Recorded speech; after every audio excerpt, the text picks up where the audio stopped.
નમસ્કાર દર્શક મિત્રો, હું છું ઉપલ લુણીચિયા. સંપૂર્ણ ન્યૂઝમાં આપનું સ્વાગત છે.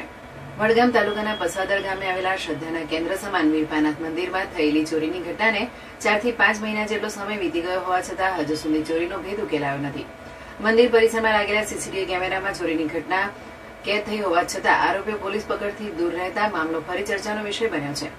સ્થાનિકો અને શ્રદ્ધાળુઓના જણાવ્યા મુજબ મંદિર તેમજ આસપાસના વિસ્તારમાં સીસીટીવી કેમેરાની સુવિધા ઉપલબ્ધ છે અને તેમાં ચોરો સ્પષ્ટ દેખાતા હોવા છતાં હજુ સુધી આરોપીઓની ધરપકડ થઈ નથી, જેના કારણે છાપી પોલીસની કામગીરી સામે સવાલો ઉભા થયા છે અને ગ્રામજનોમાં નારાજગી જોવા મળી રહી છે. સ્થાનિક લોકોનું કહેવું છે કે જિલ્લામાં એલસીબી, એસઓજી જેવી વિશેષ તપાસ શાખાઓ તેમજ આધુનિક ટેકનિકલ સાધનો અને ડોગ સ્પોટ જેવી સુવિધાઓ ઉપલબ્ધ હોવા છતાં આ ચોરીના ગુનાનો ભેદ ઉકેલવામાં સફળતા કેમ મળી નથી તે ચર્ચાનો વિષય બન્યો છે. કેટલાક ગ્રામજનોએ પોલીસ આ કેસમાં પૂરતી ગંભીરતા દાખવી રહી નથી તેવા આક્ષેપો પણ કર્યા છે.